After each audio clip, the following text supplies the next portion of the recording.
আসসালামু আলাইকুম। Asia cup উপলক্ষে বিয়ন্ড বর্ডার স্পোর্টসের আয়োজন ডাগআউট ডায়ালগে আপনাদেরকে স্বাগত জানাচ্ছি। আমি হাসান আল বান্না।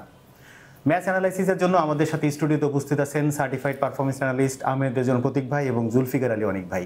কেমন আছেন? আসসালামু আলাইকুম। জি ভালো। প্রতীক ভাই, অনেকদিন পর আমরা একটু মন খুলে কথা বলার মতো একটা স্কোপ পেয়েছি। কেমন লাগছে? অনেক ভালো লাগছে। শুরুতে আমি যেতে চাই অনিক ভাইয়ের কাছে। অনিক ভাই, রুদ্ধশ্বাস ম্যাচ। আমরা যদি বলি যে গতকালকের শেষ বল পর্যন্ত, মানে শেষ ওভারের শেষের দিক পর্যন্ত আমরা একটা নার্ভের একটা পরীক্ষা দিয়েছি। আমরা কি আসলে শেষ ওভার পর্যন্ত যাওয়ার মতো দরকার ছিল কিনা, আপনার কাছে কি মনে হয়?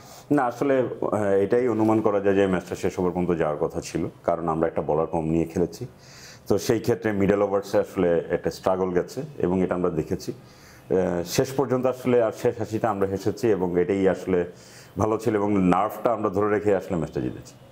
প্রতীক ভাইয়ের কাছে জানতে চাও, প্রতীক ভাই, আমরা গতকালকে আপনার কাছ থেকে অনেক ক্যালকুলেশন দেখছিলাম যে আসলে কিভাবে বাংলাদেশ যেতে পারে। এটা নিয়ে আমরা বিভিন্ন সোশ্যাল মিডিয়াতে আপনার ওটাকে দেখেছি যে শেয়ার করতে, এবং শুনেছি যে অনেকেই জানতেন না যে আসলে রান রেটের এই জিনিসটার ক্যালকুলেশন কিভাবে হয়। সো থ্যাঙ্কস টু ইউ, যে আসলে আমরা অনেকেই জানতাম না। এবং আজকের ক্যালকুলেশন কি বলছে? গতকালকের একটা মানে খুব হাড্ডাহাড্ডি লড়াই যদি বলি না কেন, সেই ম্যাচ থেকে আমরা জয়টা নিয়ে আসতে পারছি। আসলে বাংলাদেশের এখন চান্সেস কতটুকু, এবং নেক্সট ম্যাচগুলো যেটা একটাই আছে বা শ্রীলঙ্কা এবং আফগানিস্তানের, এই ম্যাচে কি হলে আর কি না হলে বাংলাদেশ সেকেন্ড রাউন্ডে যাচ্ছে? ব্যবধানটা কিছুটা বেশি থাকলে আমরা আরেকটু বেশি রিল্যাক্সড থাকতে পারতাম। মানে ইট ওয়াজ জাস্ট এ ভিক্টরি। মানে ইন টার্মস অফ মার্জিন আমাদের নেট রান রেটের খুব একটা ফায়দা হয়নি। এখন অপেক্ষা দুটো ঘটনার জন্যই, যদি আফগানিস্তান পরাজিত হয় তাহলে আমরা পরের রাউন্ডে প্রসিড করব। আর কোনোভাবে যদি আফগানিস্তান ধরেন শেষ বলেও জিতে, এক উইকেটে জিতে বা এক রানেও জিতে, সেই ক্ষেত্রে আমাদের আসলে তল্পিতল্পা গুটিয়ে দেশে ফেরত আসতে হবে।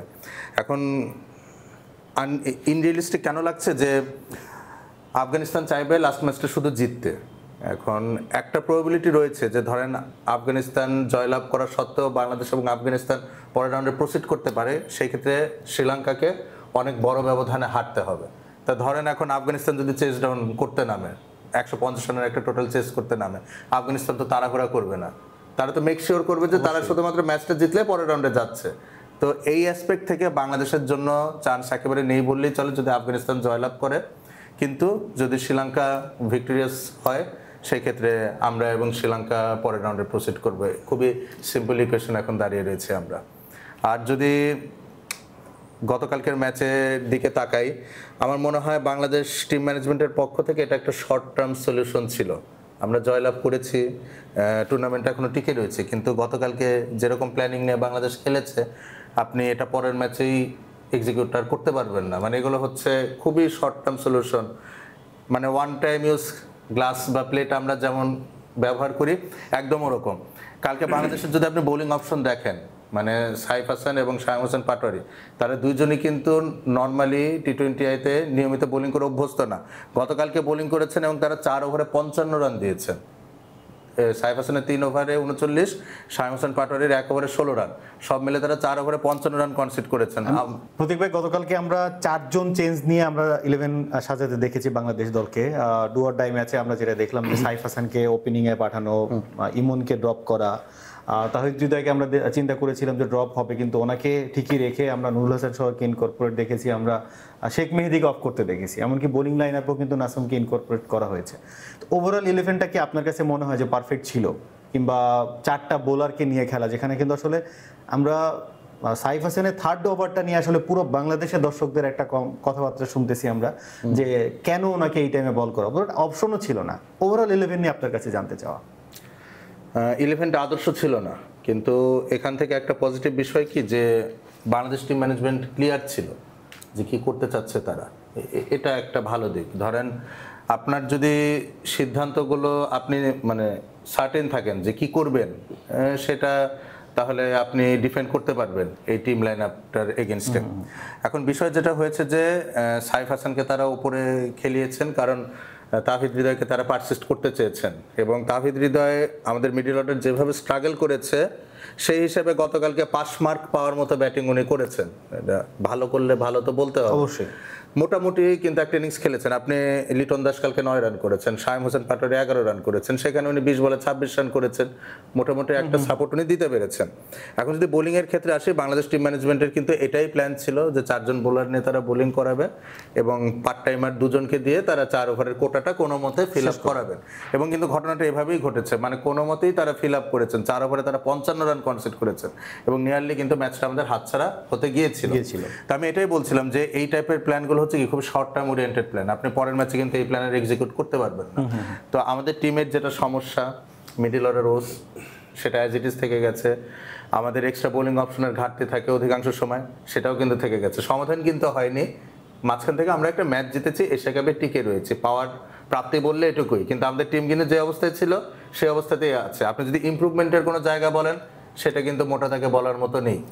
এখন আমরা আসি যে শেখ মেহেদী এবং তানজিম হাসান সাকিব, এই দুজনকে ড্রপ করা হয়েছে। গতকালকে আমি আবুধাবির ওয়েদার কন্ডিশন নিয়ে একটু কথা বলছিলাম যে হিউমিডিটি গতকালকে ছিল অ্যারাউন্ড 75%।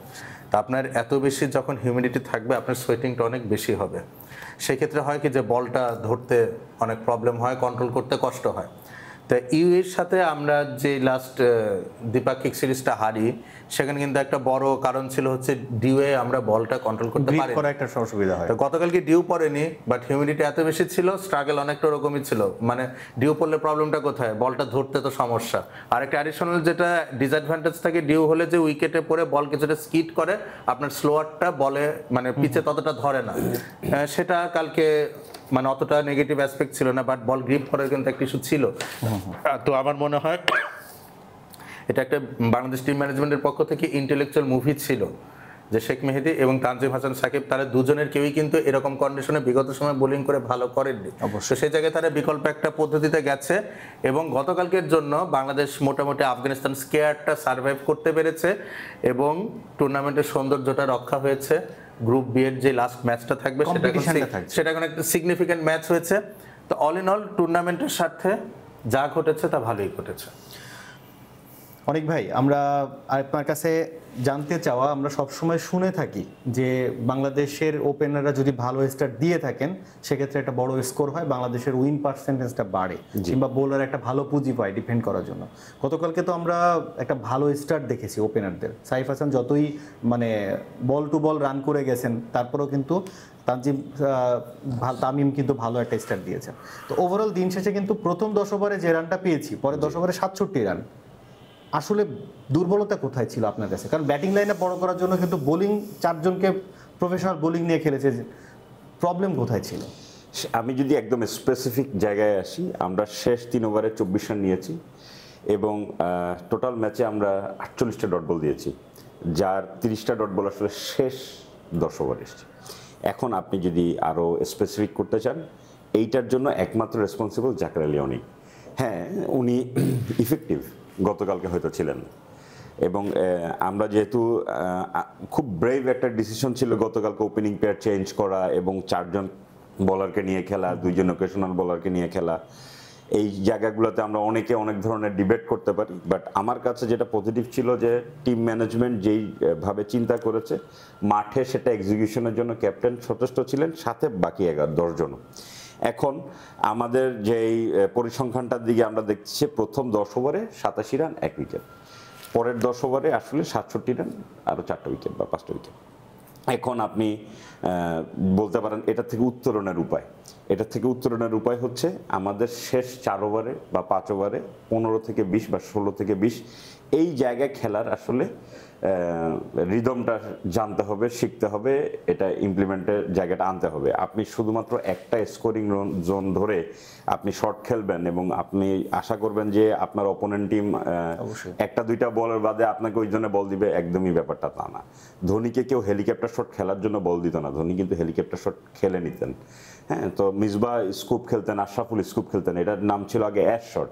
এটা কেউ ওই জায়গায় বল দিতই না, আশরাফুল বানায় নিতেন। এখন আপনাকে ওই জায়গাটা তৈরি করতে হবে। জাকের আলী অনেককে আমি অনেক কাছ থেকে দেখেছি, গত বছর ঢাকা প্রিমিয়ার লিগে উনি ওনার স্ট্রং জোন নিয়ে কাজ করছিলেন। আমার সাজেশন থাকবে যে আপনাকে আসলে আপনার উইক জোন নিয়ে কাজ করতে হবে। আমি একটু অ্যাড করি এখানে অনেক ভাই, যে আমরা গতকালকে কিন্তু নুরুল হাসান সোহান এবং জাকির আলী অনেক দুইজনকে কিন্তু সেম টাইপের ব্যাটিং স্টাইলে দেখেছি আমরা, এবং দুইজনই কিন্তু, যদি আমি বলি নুরুল হাসান সোহানের হয়তো একটা দুইটা শট ক্লিক করার কারণে ওনার ওই ইয়াটা ব্যাটিং স্টাইলটা নিয়ে আর কথা হচ্ছে না ওইভাবে, কিন্তু দুইজনই কিন্তু সেমভাবে আমরা দেখেছি যে বোলার বল থ্রো করার আগেই কিন্তু ওনারা অফ স্টাম্পের অনেক বাইরে যে ওনারা ট্রাই করতেছেন।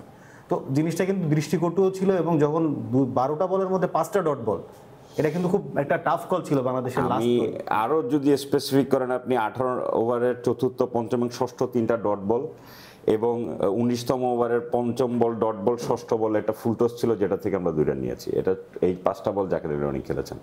এবং অন দ্য আদার হ্যান্ড আপনি এখন সোহানের কথা বলছিলেন, সোহানের সাথে জাকিরের ব্যাটিংয়ের যে জায়গাটা পার্থক্য, সেটা হচ্ছে দুজন একই ধরনের খেললেও পার্থক্যের জায়গাটা হচ্ছে সোহান এক্সট্রা কাভার এই অঞ্চলটা বা স্ট্রেইট একটু খেলতে পারেন, যেটা জাকির আলী অনেক ট্রাই করেন না। উনি একদমই শেষে যে যদি দেখেন যে হচ্ছে না, তখন হয়তো উনি অফের দিকে ফোকাস করেন।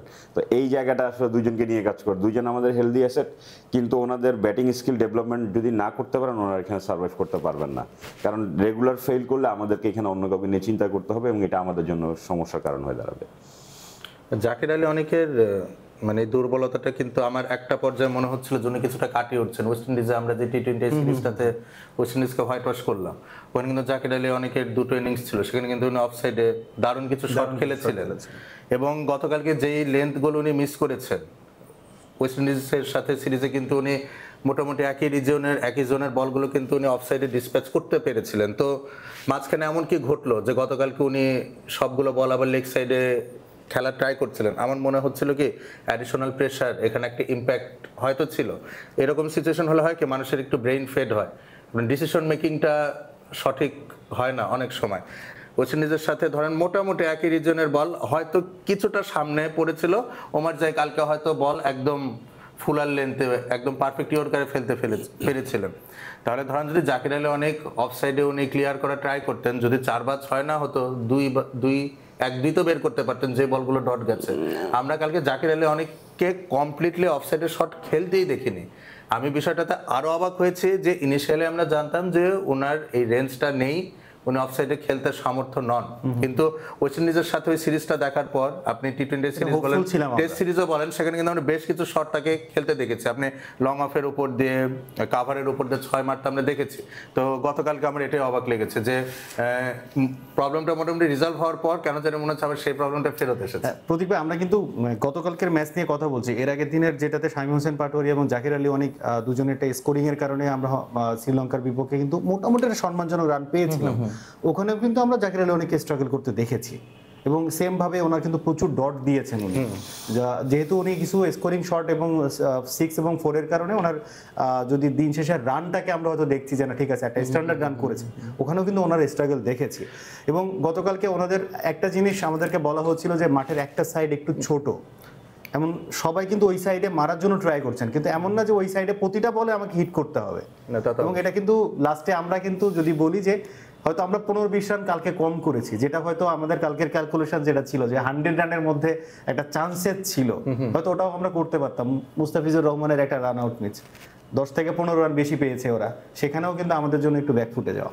আমি আপনার কাছে আরেকবার একটু আসতে চাই এই ইস্যুটা নিয়েই কথা বলতে চাওয়া, যে 4 জন বোলারকে নিয়ে আমরা গতকালকে খেলেছি। আপনি বলছিলেন যে এটা আসলে শর্ট টার্ম একটা প্ল্যান, তো এই প্ল্যান থেকে উত্তরণের উপায় কি মনে করছেন আপনি? এখন আমি একটু গতকালকের ম্যাচের কথা বলি। এখন তো ধরেন এখানে একজন প্রফেশনাল হিসেবে কথা বলতে হয়। আপনার সাথে যদি আমি অফ দ্য ক্যামেরা বলতাম, আমি বলতাম যে বাংলাদেশ এবং আফগানিস্তান দুজনে গতকালকে মানে ভুল করার একটা কম্পিটিশনের মতো ছিল, যে ভুল কম করেছে আলটিমেটলি সে ভিক্টরিস হিসেবে বের হয়ে এসেছে। আপনি যদি বাংলাদেশের ব্যাটিং ইনিংসে দেখেন, সেখানে আমরা 15 থেকে 20টা রান কম করেছি। আমরা যদি আমাদের বোলিং ইনিংসে দেখি, সেখানে 15 থেকে 20টা রান আফগানিস্তানকে বেশি কনসিড করেছি। 20 আর 20 যদি যোগ করেন রান আসবে 40। তাহলে এই 40টা রান ডিফারেন্স যদি মেনটেন করতে পারতাম, মানে অ্যাজ এ টিম বা এশিয়া কাপে আমাদের ফার্দার প্রসপেক্ট হিসেবে আমরা অনেক রিল্যাক্সড থাকতে পারতাম। তো এখন গতকালকের যে ইস্যুটা আসছে, আমার মনে হয় তাহিদ হৃদয় এবং সাইফ হাসান এই সিদ্ধান্তটা আমাদেরকে খুব দ্রুত নিতে হবে যে আসলে আমরা কাকে আগামী 7 থেকে 10টা ম্যাচ সুযোগ দিব। এটা টিম ম্যানেজমেন্ট থেকে সিদ্ধান্ত আসতে হবে। যদি বলা হয় যে তাহিদ হৃদয়কে ক্যারি করেছে এতদিন, আরও কিছু সময় তাকে দিতে চাই, বা সাইফ হাসান বা নুরুল হাসান সোহানের মতো ব্যাটাররা বড় ধরনের টুর্নামেন্টে খেলে অভ্যস্ত না, এই মোমেন্টে রিস্ক নিব না, তাহলে তারা তাহিদ হৃদয়কে পারসিস্ট করুক, কোনো সমস্যা নেই। আমার কথা একটাই, আপনি যেই ডিসিশন নেবেন সেটাতে আপনাকে স্টিক থাকতে হবে এবং আপনাকে কনফিডেন্ট থাকতে হবে। এটা যদি পে অফ না করে সেক্ষেত্রেও আপনি নিজেকে ডিফেন্ড করতে পারবেন, যেটা আমাদের প্ল্যান ছিল, ডিসিশন ছিল, এটাতে আমরা থাকলাম। ওপেনিংয়ে সাইফ হাসান আমার কাছে কখনো আদর্শ অপশন মনে হয়নি। কালকে একটা দিন বিচ্ছিন্ন ঘটনায় ক্লিক করেছেন, সাইফ হাসান কিন্তু কালকে 0 রানেও আউট হতে পারতেন। আজমাতুল ওমর জাহিদ যদি ক্যাচটা না ছাড়তেন, সাইফ হাসান তো 0 রানে 7 ঘরে ফেরত যেতেন। তো সবকিছু মিলে আমার মনে হয় যে মিডল অর্ডার ব্যাটিং লাইন আপটা বাংলাদেশের সেটেল ডাউন করতে হবে। এখন এখানে আমরা শায়ম হোসেন পাটোয়ারিকে কোন পজিশনে খেলাবো, বা তাহিদ হৃদয় বা সাইফ হাসানের মধ্যে যাকে খেলাবো সেই সিদ্ধান্ত নেওয়া বলি, বা নুরুল হাসান সোহানকে আমরা কিভাবে দেখতে চাই, কোন রোলে আসলে according to my liking Nurul Hasan Sohan batted a bit lower, ঠিক আছে? এত নিচে নুরুল হাসান সোহানকে খেলিয়ে তার থেকে কিন্তু সমস্যাটা হয় হচ্ছে যখন জাকের আলী অনেক টিমে আছেন, সোহানও আছেন, তখন আমি হয়তো এক্সপেক্ট করবো যে দুজনে যে কোনো একজন থাকবেন। জি, তো এই ডিসিশনগুলো আসতে হবে। এখন যদি আমরা বোলিং অ্যাসপেক্টে আসি, বাংলাদেশ টিম ম্যানেজমেন্ট গতকালকে সারকামস্পেক্ট ছিলেন এবং আমার মনে হয় যে তারা মানে অপোনেন্ট ওয়াইজ ক্যালকুলেশন করে সিদ্ধান্তটা নিয়েছেন। নাসুম আহমেদকে আমি বিগত 1.5 থেকে 2 মাস যাবৎ হাইলি প্রেস করে আসছি। ওনার পক্ষে এত কথা সমসাময়িক সময় বাংলাদেশ মিডিয়াতে কেউ বলেছে বলে আমার মনে পড়ে না। প্রতিটা ম্যাচে আপনি দেখবেন আমি নাসুম আহমেদের পক্ষে কথা বলে এসেছি। নতুন বলে নাসুম আহমেদ খুবই দুর্দান্ত একজন বোলার, এবং আমরা যে ম্যাচ আপের কথা বলি যে বাম হাতের এগেন্সে লেফট আর্ম অর্থোডক্স বোলারকে না দিতে, কিন্তু নাসুম আহমেদের ওটাই ফার্স্ট বলই তার এবং এই ঘটনা একবার না। আপনাকে একটু ভ্যালুয়েট করে দিই, আপনার ইয়াতে ভ্যালুয়েট করে দিই। আমাদের প্রথম 6 ওভারে আমরা রান করেছি 59 এবং আফগানিস্তান রান করেছে 27, 2 উইকেটের বিনিময়ে। আমরা কিন্তু কোনো উইকেট ছিল না। এর পরবর্তী 7 থেকে 15 ওভার যদি আমরা দেখি, আমরা রান করেছি 60, উইকেট গিয়েছে 3টা। আফগানিস্তান রান করেছে 75, উইকেট গিয়েছে 4টা। এর পরের 5 ওভার যদি আমরা আসি, ওইখানে দেখবো আমরা রান করেছি 35, উইকেট গেছে আমাদের 3টা। আফগানিস্তান রান করেছে 42, উইকেট গিয়েছে 5টা। সো আপনি যদি এখন আসেন, আমরা প্রথম 6 ওভারে 32 রান এবং 2টা উইকেট না হারানোর কারণে এবং 32 রান বেশি করার কারণে আমরা কিন্তু ম্যাচটা জিতেছি। এই 6 ওভারে 3 ওভার নাসুম করেছেন। সো আপনি বুঝতে পারতেছেন যে আসলে একটা বোলার 3টা ওভার করার কারণে আমরা ম্যাচটা পুরা এক পেশে করে ফেলার জন্য আয়োজন করা সেটা করেছি। সো আসলে প্রতীক ভাই যেটা বলছেন, আমরা যেটা বলছি ছোট মাথায়, আই হোপ যে ওইখানে যারা আছেন ওনারা ভালো। আমি গতকালকের ম্যাচে কিন্তু রিশাদকেও রেট করতে চাই। রিশাদের বোলিংও কিন্তু গতকালকে খুব বেটার একটা স্পেল ছিল, যদি আমি বলি না কেন। তো নাসুম আহমেদের কথাটাই আসে যে নাসুম আহমেদ গতকালকে সিদ্দিকুল্লাহ আতালকে শুরু ডিসমিস করেছেন, এবং এটা কিন্তু প্রথম নয়। বাম হাতে ব্যাটার যদি আপনি বলেন, হযরতুল্লাহ জাজাই, কুসাল পেরেরা, সাইম আয়ুব, এরকম ব্যাটারদেরকে নাসুম আহমেদ বারংবার বিভিন্ন টুর্নামেন্টে ডিসমিস করেছেন।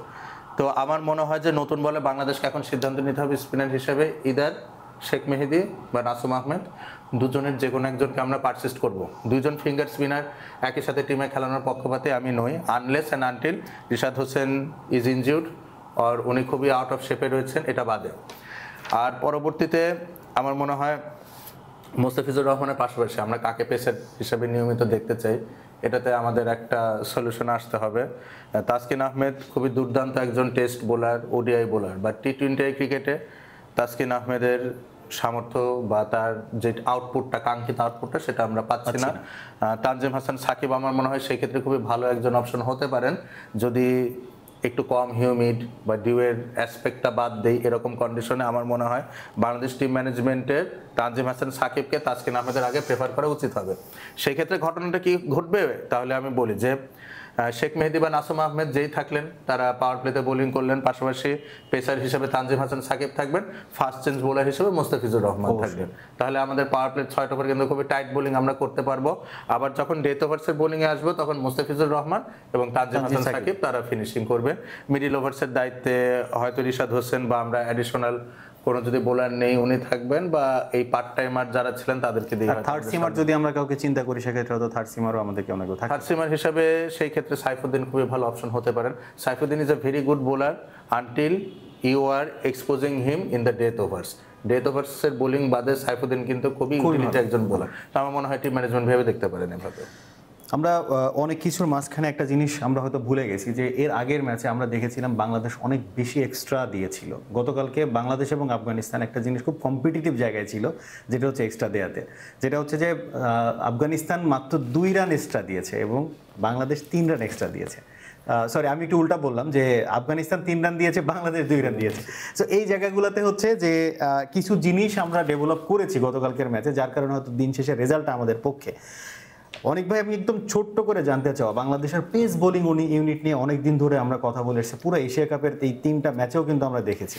তো ওভারঅল যদি বোলিং কম্পারিজনে বলি, 2 দলের বোলিং কম্পারিজনের সাথে কিভাবে দেখছেন? ডেফিনেটলি বাংলাদেশের পেস অ্যাটাকটা ভালো ছিল গতকালকের তুলনায়, এবং আফগানিস্তানের পেস অ্যাটাকটা যে খারাপ ছিল নট লাইক দ্যাট, বাট সেটাকে নেগোসিয়েশন আমাদের ব্যাটসম্যানরা ভালো করেছেন, এবং আমাদের পেস বোলাররা যে লাইন অ্যান্ড লেন্থটা ফলো করে গেছেন, আমার কাছে জিনিসটা মনে হয়েছে খুবই ক্লাসিক। শুধুমাত্র একটা জায়গায় হয়তো আমরা হাত দিলে দিতে পারবো, সেটা হচ্ছে যে তাসকিনের কিছু মানে লেন্থ বল, যে বলগুলোকে উনি হয়তো লাইনটা আর লেন্থটাতে একটু বেশি এই ওয়াইডিশ এরিয়াতে চলে গেছেন। উনি যদি আরেকটু ভিতরের দিকে থাকতেন, স্পটটা যদি আরেকটু 4th স্টাম্প 5th স্টাম্প জোনে হতো, বা 4th স্টাম্প জোন থেকে বল বেরোচ্ছিল, তাহলে অনেক বেশি ইফেক্টিভ হতো। এবং আরেকটা জিনিস হচ্ছে যে তাসকিন একটা ইনসুইঙ্গার একটা আউটসুইঙ্গার দিচ্ছেন, এটা ব্যাটসম্যান প্রেডিক্ট করে ফেলছিল, এবং যে কারণে ওই সেকেন্ড ওভারে কিন্তু ওনার বাউন্ডারি কনসিড করতে হয়েছে। তো এই জিনিসগুলো হয়তো আরও ফাইন টিউনের জায়গাটা আসবে পেস ইউনিটে। গতকালকে no doubt not only Bangladesh, মানে ওয়ার্ল্ডের রিকগনাইজ প্রথম 5 জন পেসারের 2 জনই বাংলাদেশের, মোস্তাফিজ এবং তাসকিন, এটাতে কোনো ডাউট নেই, এবং ওনারা 2 জনই করেছেন। তাসকিন শুরুতে যে প্রেশারটা দিয়ে গেছেন নাসুমের সাথে খুবই ভালো ছিল, এবং শেষের দিকে এসে মোস্তাফিজ প্রেশারটা যেভাবে হ্যান্ডেল করেছেন, ওনাকে চার্জ করছিল, এবং ওইখান থেকে উনি রিকভারি করে এসে বাংলাদেশকে আসলে গুরবাজের আউটটা কিন্তু উনি এর আগেই কিন্তু হচ্ছে 4-6 একটা মধ্যে দিয়ে বের করে পরে বলে কিন্তু আউটটা করেছেন, এবং বলটা কিন্তু আসলে দুর্দান্ত ছিল। এবং আপনি তার চেয়েও ইম্পর্টেন্ট ছিল শেষের দিকে কিন্তু রশিদ অনেক অ্যাগ্রেসিভ ছিলেন, এবং উনি যদি থেকে যেতেন তাহলে কিন্তু অনেক মানে আমাদের আর একটা 6 বেশি হলেই তো তো উনি কিন্তু অনেক কনফিডেন্ট থাকেন। আমাদের আসলে দর্শকদের একটা বড় কষ্টের জায়গা ছিল যে বাংলাদেশের, আপনি যেটার কথা বলছিলেন যে বাংলাদেশ টপ 5 একটা বোলারের পুলের মধ্যে বাংলাদেশের 2 জন থাকে। তো নূর আহমেদ যেখানে 6 মারছে 4 মারছে, এটার জায়গাটা আসলে হ্যাঁ আপনি বলতেই পারেন যে লোয়ার অর্ডার একটা ব্যাটসম্যান, ও হয়তো ব্যাট ঘুরাইছে, কিন্তু লোয়ার অর্ডার একটা ব্যাটসম্যান যে নূর আহমেদের যে ব্যাটিং স্টাইলে 6টা মারলো তাসকিনকে, এবং ওই সময় আসলে ওই জিনিসটাও কিন্তু বাংলাদেশের মানুষের মধ্যে মানে বুক কাঁপুনির একটা ব্যাপার ছিল। তো এই জায়গাগুলোতে প্রতীক ভাই আপনি কিভাবে চিন্তা করছেন যে এই জিনিসগুলো তো আমার কেন জানি মনে হয় যে আরেকটু বেটার হওয়া উচিত ছিল? আমি তো আগেই বলছিলাম যে আমরা আরো 15 থেকে 20টা রান কম কনসিড করতে পারতাম। মুস্তাফিজুর রহমান যে রান আউটটা মিস করেছেন, রিশাদ হোসেন শুরুতে ইব্রাহিম জাদরানকে ড্রপ করেছেন, এবং রহমানুল্লাহ গুরবাজ সাইফ হাসানের প্রথম ওভারে একটা 6 মেরেছিলেন, সেখানে লং অফের ফিল্ডার কিছুটা সামনে গিয়েছিলেন, উনি যদি প্রপারলি বাউন্ডারি লাইনে থাকতেন সেটাও ক্যাচ হতে পারত। তো ইপস অ্যান্ড বাটস অনেক রয়েছে, মানে স্বস্তির কথা এটাই যে আমরা আসলে ম্যাচটা জিতেছি, এশিয়া কাপে রয়েছি। আফগানিস্তানের ফিল্ডিং অ্যাসপেক্টে দেখলো আবার ওদিক থেকে আমাদের 15-20 রান কিছুটা কম আসে। সাইফ হাসানের ক্যাচ যদি তারা শুরুতে নিতে পারতেন, তানজিদ হাসান তামিমের শটটা কিপারের স্লিপের মাঝখান দিয়ে না গেলে, খেলায় এরকম থাকবে। যেটা করার যে আমরা ম্যাচটা জিতেছি, এখন আমাদেরকে অপেক্ষা করতে হবে পরের ম্যাচের ফলাফলের জন্য। আর আমাদের এই ম্যাচে যা ভুল ত্রুটি ছিল সেটা রেকটিফাই করে যদি আমরা সুযোগ পাই এশিয়া কাপে পরের রাউন্ডে ম্যাচ খেলার, সেখানে খেললে হয়তো ইন্ডিয়া এবং পাকিস্তানের মতো প্রতিপক্ষের বিরুদ্ধে খেলতে হবে। সেখানে যদি আমরা কম্পিটিটিভ হতে চাই, আমি কিন্তু এই কথাটা বারে বারে বলি যে যদি কম্পিটিটিভ হতে চাই, আমি কিন্তু জয়ের কথা বলছি না, হার জিত পরের কথা। বিষয়টা হচ্ছে আপনি কেমনভাবে খেলছেন, আপনার বডি ল্যাঙ্গুয়েজ কেমন থাকছে, আপনার অ্যাপ্রোচটা কী থাকছে, আপনার এক্সিকিউশন কত % হচ্ছে, এটা প্রপারলি হলেই কিন্তু আমরা সাপোর্টার হিসেবে অনেকটুকু স্বস্তি পাই যারা ক্রিকেট বুঝি। তো সেই ক্ষেত্রে যদি বাংলাদেশ আরো বেশি কম্পিটিটিভ হতে চায়, তাদের এই ভুল ত্রুটিগুলো রেকটিফাই করে যতটুকু সম্ভব এক্সিকিউশনের অ্যাসপেক্টে আসতে হবে। আমি দুইজনের কাছে শর্টার ভার্সনে জানতে চাই, অ্যাজ এ ক্যাপ্টেন লিটন দাসকে কিভাবে রেট করছেন? প্রতীক ভাই আগে শুনতে চাই। 10-এ 6। প্রবলেমসের কথা জানতে চাই খুব শর্টে। প্রবলেমসের কথা জানতে গেলে ওনাকে আমি আরেকটু প্রোঅ্যাক্টিভ হতে এক্সপেক্ট করি। লাইক অ্যাজ যখন স্পিনাররা বোলিংয়ে থাকেন, উনি একদমই ভোকাল না, কথাবার্তা খুব কম শুনতে পারে। একটু এনকারেজিং কথাবার্তা বললে কিন্তু বোলাররা সাহস পায়। নুরুল হাসান সোহান যেমনটা করে থাকেন, কথাবার্তা বলে থাকেন। আর অ্যাঙ্গার ম্যানেজমেন্টের আমার মনে হয় ওনার একটু বেটার হওয়া উচিত। ওনার শুধু টিম ম্যানেজমেন্টের সাথে না, আপনি মিডিয়ার সাথে কথাবার্তা বলার ক্ষেত্রে দেখেন, কথাবার্তা আমার মনে হয় ওনার আর একটু সফটলি স্পোকেন হওয়া উচিত। কারণ আপনি যদি সফটলি স্পোকেন হন, আপনার অ্যাপটিটিউড বলেন, কেরিয়ার বলেন, এগুলো আর ফার্দারই গ্রো করবে, কমবে না। বিনয়ী হয়, কোনো ক্ষতি নেই। তারপর মনে হয় এক্সপেক্টেড লিটন দাস নিজেকে নিয়ে একটু কাজ করতে পারেন। অনেক ভাইয়ের কাছে হ্যাঁ, এই যে 10-এ 6-7 এরকমই পাবেন। তবে গতকালকের ম্যাচের জন্য আমি ওনাকে আসলে এক্সট্রা কিছু মার্ক দিব। আমার কাছে মনে হচ্ছে Liton Das as a captain এর আগের ম্যাচগুলোতে যেরকম ছিলেন, গতকালকে আরও বেশি কমিউনিকেটিভ ছিলেন। হয়তো সেটা ওই ডিউরিং ওভারের ভিতরে দেখা যায়নি, বাট আপনি যদি অনলাইন টিভিগুলোতে যদি দেখেন যেখানে অ্যাডটা একটু কম ছিল, সেখানে আমরা দেখেছি আসলে ওভার শেষে ওনার কমিউনিকেশনটা আমার কাছে ওনার ফেসের মধ্যে একটা অ্যাগ্রেশন গতকালকে আমরা অনেকদিন পর দেখেছি। কিন্তু থাকে না যেটা অ্যাপ্রিসিয়েশনে যেটা প্রতীক ভাই বলছেন, এটা আসলে আমাদের দর্শকদেরও চাওয়া যে উনি সবাইকে একটু থাকে না যে পিঠ চাপড়ে দেওয়া, যেটা আমরা বাংলায় বলি, ঠিক আছে 2টা 6 খাইছিস তুই, আর একটা 6 খাই, কিন্তু এর পরে পরে উইকেট নিয়ে ট্রাই করে। ওইটা ধরেন আপনি স্টিভ ওয়ার ক্ষেত্রে দেখবেন যে উনি অনেক বেশি কমিউনিকেটিভ ছিল না, উনি অনেক রিজার্ভ ছিলেন। কিন্তু মানে ওই জায়গার সাথে লিটন দাসের পার্থক্য হচ্ছে লিটন দাস অ্যাঙ্গার ম্যানেজমেন্টে একটু পিছিয়ে আছেন। এইটা আশা করি আমাদের ক্যাপ্টেন আরো বেটার অ্যাপ্রোচে আসবেন। এবং আপনাদের আলোচনার শেষে আমি যেটা বলতে চাই, বাংলাদেশের অনেক কিছু ডিপেন্ড করছে শ্রীলঙ্কা এবং আফগানিস্তানের ম্যাচে। আশা করি বাংলাদেশ এই ম্যাচটা জিতুক, মানে পরের রাউন্ডে যাক, শ্রীলঙ্কা হোক আর আফগানিস্তান হোক, যে ক্যালকুলেশন হোক না কেন, বাংলাদেশ পরের ম্যাচে এই আশাবাদ ব্যক্ত করি। অনেক ভাই, do or die match Pakistan এবং ইউএইর। গ্রুপ এতে যদি বলি যে গ্রুপ এ এবং বি দুইটাই কিন্তু জমে উঠেছে। গ্রুপ এতে আজকের ম্যাচে যারাই জিতবে তারাই কিন্তু সেকেন্ড রাউন্ডে যাচ্ছে। আপনার কাছে ইউএই এবং পাকিস্তানের ম্যাচটা নিয়ে কি চিন্তা ভাবনা? চিন্তা ভাবনার জায়গাটা আসলে পাকিস্তান কামব্যাক করবে এটা আমি আশা করি, কারণ হচ্ছে ইউএই বোলিং অ্যাটাকটা অত বেশি ক্ষুরধার না। সো সেই ক্ষেত্রে পাকিস্তানের যে ব্যাটিং অ্যাটাক সেটা নিয়ে তারা একটা ভালো স্কোর করতে পারেন বা অথবা চেজও করতে পারবেন। সেই ক্ষেত্রে পাকিস্তানের জয়ের শতাংশ আমি 70% দেখতেছি। 30% চান্স থাকবে ইউএর জন্য, যারা আসলে এই ম্যাচটাতে হয়তো 50-র উপরে নিয়ে যাওয়ার চেষ্টা করবেন। কিন্তু মনে হয় না এখন পর্যন্ত ইউএই ওই জায়গাটা পর্যন্ত দেখাতে পেরেছে। প্রতীক ভাই, আমরা বাংলাদেশের পরের রাউন্ডে যাওয়ার জন্য অনেক ক্যালকুলেশন আমরা আপনার কাছ থেকে জানছিলাম। আপনার কাছে জানতে চাওয়া পাকিস্তান এবং এই ম্যাচ নিয়ে আপনার অ্যানালাইসিস কি বলছে? দেখেন, এবারকার এশিয়া কাপে কোনো অঘটন কিন্তু ঘটেনি। প্রত্যেকটাতে মানে যে রেজাল্টই পেয়েছি, ফেভারিট যারা তাদেরকে আমরা জিততে দেখি। হ্যাঁ, বা লাস্ট যে ম্যাচটা ছিল বাংলাদেশ আফগানিস্তান, এটা কম্পিটিটিভ ছিল এবং যোগ্য দল হিসেবে বাংলাদেশ বিজয় অর্জন করেছে। এখন যদি আমরা টুর্নামেন্ট শুরুর আগে বলতাম যে এমন একটা ম্যাচের কথা বলেন যেখানে দুর্ঘটনা ঘটলেও ঘটতে পারে, সেটা কিন্তু আমরা বলতাম পাকিস্তান ভার্সেস ইউনাইটেড আরব এমিরেটস ম্যাচ, এবং এই ম্যাচটাই আজকে অনুষ্ঠিত হতে যাচ্ছে। আজকে কিছু ঘটলেও ঘটতে পারে, মানে আমার ক্রিকেটীয় জ্ঞান যা বলে, এই টুর্নামেন্টে যদি কোনো একটা ম্যাচে অঘটন ঘটার সম্ভাবনা থেকে থাকতো সেটা হচ্ছে আজকের এই ম্যাচটা। এখন খেলাটা যদি আবুধাবিতে হতো, ইউএর প্রবাবিলিটি আরও বাড়তো। দুবাইতে খেলাটা হয়, পাকিস্তান এখানে ওভারহেলমিং ফেভারিটস থাকবে, এবং মানে শুধু 70% না, আপনি যদি 80-90%ও বলেন পাকিস্তান জয়লাভ করার সম্ভাবনা থাকবে, সেটা আমি মেনে নেব। কিন্তু এখানে কথা থাকছে, ইউএর মানে স্কোয়াড যে প্রিভিউটা আমি করেছিলাম সেখানে কিন্তু আমি নিজে বলেছিলাম যে এই টিমটাতে কিছু ইন্ডিভিজুয়ালস রয়েছেন যারা নিজের দিনে ম্যাচটা নিজের করে নিতে পারেন। আপনি মোহাম্মদ ওয়াসিমের কথা বলতে পারেন, আপনি আলিশান শারাফুর কথা বলতে পারেন, বোলিং আপনি জুনেদ সিদ্দিকের কথা বলতে পারেন, এবং আসিফ খান। এই চারজন প্লেয়ার কিন্তু যে কোনো একজন যদি ক্লিক করে, পাকিস্তানের কিন্তু আজকে মানে দুঃখ আছে হয়তো, ঠিক আছে। তো এইখানে আসে আমি আসিফ খানের যেটা সবচেয়ে বড় দুর্বলতা, উনি স্পিনের এগেনস্টে খুবই দুর্বল। মানে আপনি যদি লেগ স্পিনার বলেন বা রিস্ট স্পিনার বলেন, ওনার সামনে এনে দিলেই উনি কেন জানি উইকেট দিয়ে আসছেন। লাস্ট 4-5টা ম্যাচে আমরা দেখতে পাচ্ছি। তো সেই ক্ষেত্রে আমার মনে হয় কি যে ইউএই যদি পাকিস্তানকে হারাতে চায়, আমার মনে হয় তারা তাদের ব্যাটিং অর্ডারটা একটু শাফল করতে পারেন। এখন পাকিস্তান হয়তো ডেথ ওভার্সে শাহিন আফ্রিদি এবং ফাহিম আশরাফকে দিয়ে বোলিং করাবেন।